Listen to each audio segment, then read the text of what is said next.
I'm on the San Antonio River today, and I'd like to show you exactly how I go about catching some of my big fish. This is a rig that I've designed. It's been changed, adapted from my childhood. I've seen a couple variations over the years, but this is what I use here on the San Antonio River. Very cheap, very effective, very easy to set up. PVC pipe, I've got a cowbell as a noisemaker on top, and I've got my rope, some nylon cord as my line. Couple hooks, a weight. That is all I need to catch some of the over 100-pound fish that populate this river. But simply put, I've taken this, it's about $2-3 worth of PVC, and pushed it into the mud. That's all the install it requires. Up top, I've drilled a couple holes, and that's in order to actually attach the cowbell.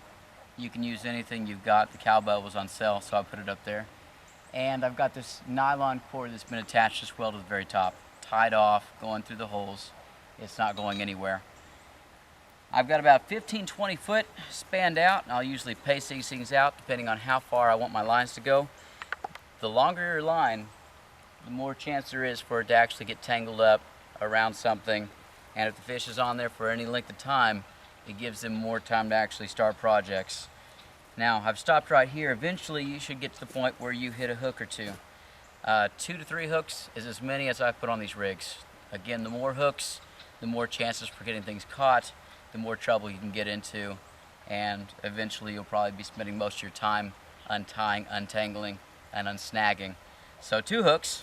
I'm using a self-setting hook, pretty large one. It keeps the bait on real easy, and whatever bites on stays on.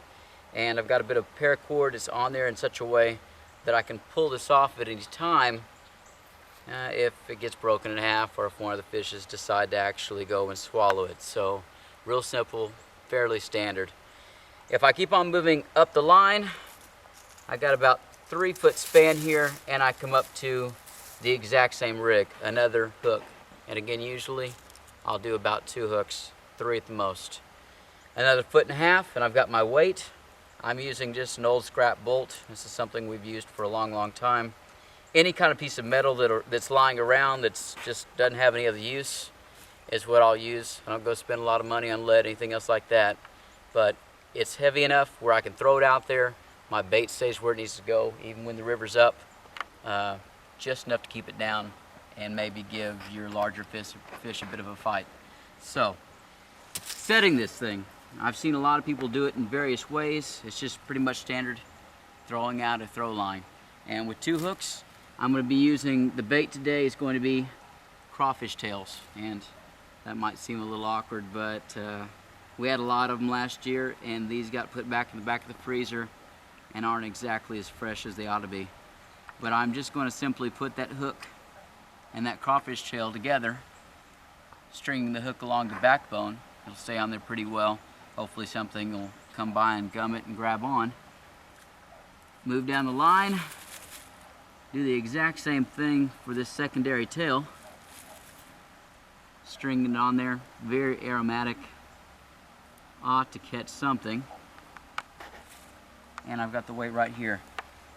Now this is the tricky part that a lot of people can bungle up, and it can get quite dangerous. I've seen people just simply toss it, try and throw it like a baseball. I've seen people twist it and chunk. All of them are pretty unnerving if somebody's not watching and paying attention. When I was about 10, I watched my grandfather chunk one out. The hook grabbed his finger. The weight kept on going, and it nearly got yanked into the river. So that was pretty traumatizing at that age. But usually I'll grab onto the first hook, maybe the second hook, in a way that they can't swing back and grab my finger. I might give it a swing, but I'm just going to aim. I'm going to throw high. Not enough force actually to lose my bait, but enough for it to get out there, get weighted down. I don't have a lot of slack in my line. I don't have to actually wrap anything up, tighten it up. As soon as something grabs on with the springiness of this PVC, with it being able to flex like this, I'm going to hear it. This bell is absolutely loud. And you get anything bigger than 20, 30 pounds, and it's going to be springing all the way down. I've done this because I've wasted and broken way too many rods and reels in this river. This is a cheap way to get lots of hooks in the river. They're not going to break it. The gars can't mess up your hooks, tangle up your lines as well. this is a good, easy, efficient way to get your hooks out and get your fishing in. So, hope you enjoy it. We'll set the rest of these things up and down the river, and hopefully we'll get some monster fish. Good luck. Something big. Here we go. Looks like a big giant catfish. Yeah, that's exactly what it is. Good sized cat. Off the Sandstone River. They're out here. Slippery, slippery.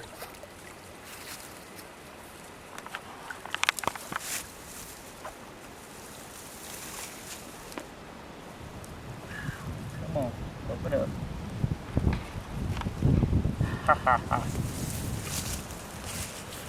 Ow!